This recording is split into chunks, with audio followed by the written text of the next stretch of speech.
The midday sun bore down relentlessly, turning the dusty village path into a shimmering mirage.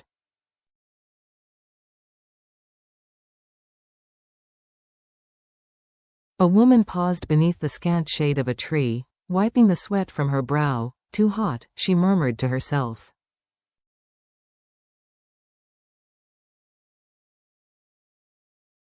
I'll rest here for a while before moving on. From behind the low embankment, a startled voice called out.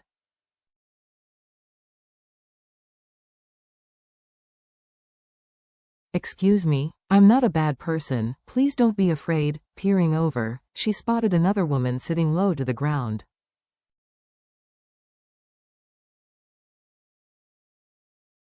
Curious, she asked, "Why are you down there?" The stranger admitted softly, "I slept here last night."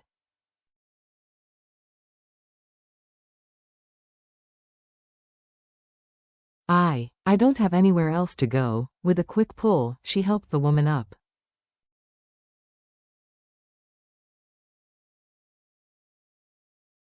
"Sorry, I thought you might be dangerous at first." "It's nothing," the woman replied, brushing off her clothes.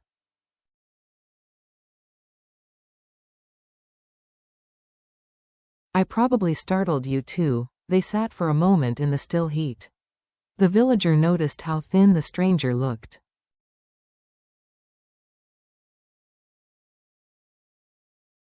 "You're not from here, are you?" she asked. "No," came the reply. "I'm from the next village over."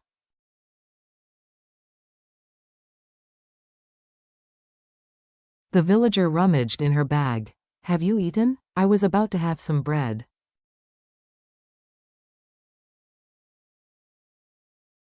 "Here, take half." The stranger hesitated. "Go on," the villager urged. "And some water. Drink slowly so you don't choke."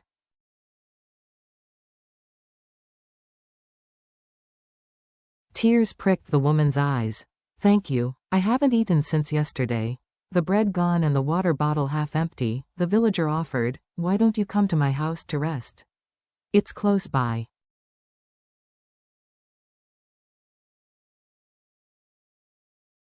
The woman shook her head. "I can't. I need to get back to work. You've done enough."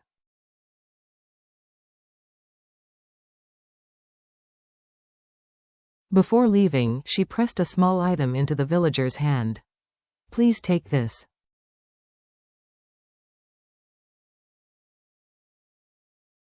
"Someday, I'll repay your kindness." The villager waved it off. "Just take care of yourself."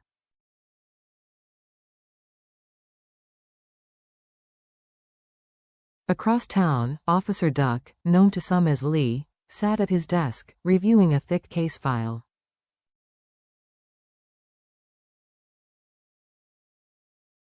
A colleague brought in a cup of water. "What are you working on?" "A theft case from last week," Duck said, flipping through the pages.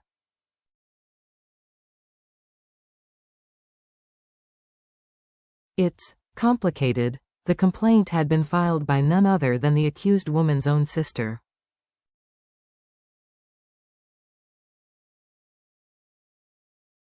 According to the statement, Sam, an older sister, had stolen a mobile phone worth 25 million dong, a gift from their father after selling the family's cow.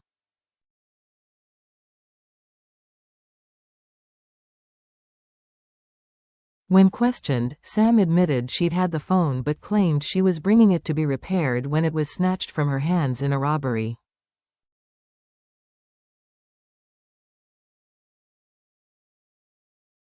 "That's the problem," Duck said.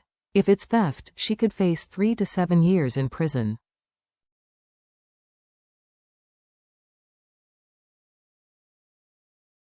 "If it's robbery, we have to find the real culprit. We can't just take one side's word."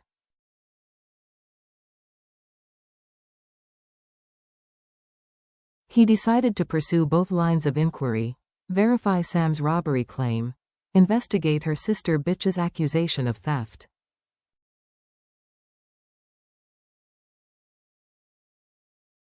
The next stop was Quang Trung Street, the stretch where Sam claimed the robbery took place.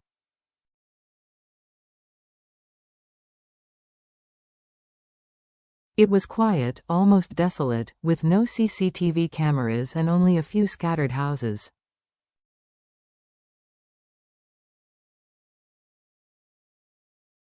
They knocked on doors, speaking to residents. One elderly man shook his head. No robbery here.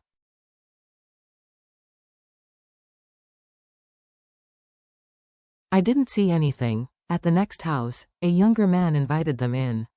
He remembered hearing a shout around 11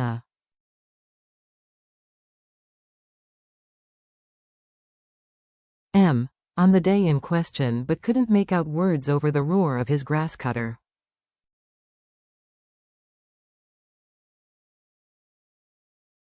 Alone in his garden, surrounded by tall plants, he hadn't seen the road at all. The lead was thin, but Duck noted it anyway.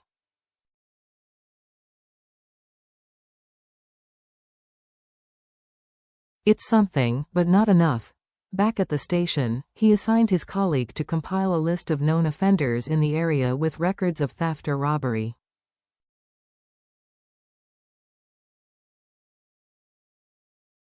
Meanwhile, he planned to interview Bitch directly.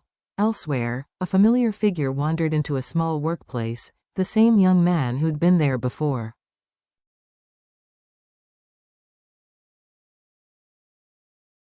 The workers eyed him warily. Back to cause trouble? He grinned. No, just visiting.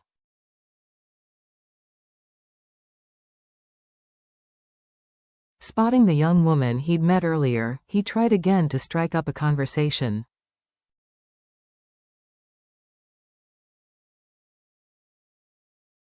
She was focused on her work, barely looking up. Let me help you, he offered. No thanks.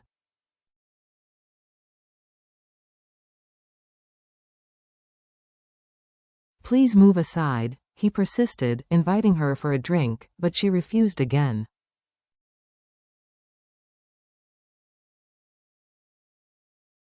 Finally, he devised a quiet gesture, slipping extra money to her employer to add to her wages, instructing, "Don't tell her it's from me."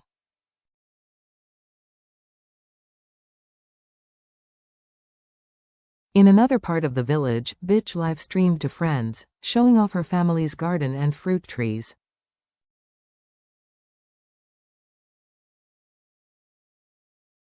The camera panned over ripe grapefruits, a proud display. But behind the casual chatter, tension simmered. Her sister Sam had just been released from police custody due to insufficient evidence, yet hadn't returned home.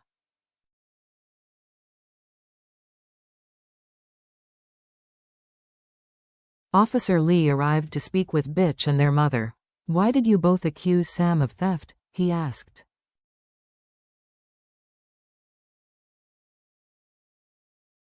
Bitch's answer was unwavering, because she took my phone. There were only 3 of us at home, and she was the one who had it.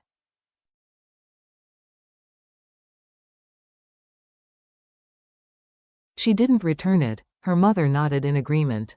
I'm sure she took it. That phone was valuable.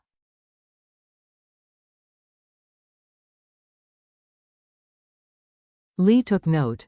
2 firm accusations from close family members, but no physical proof.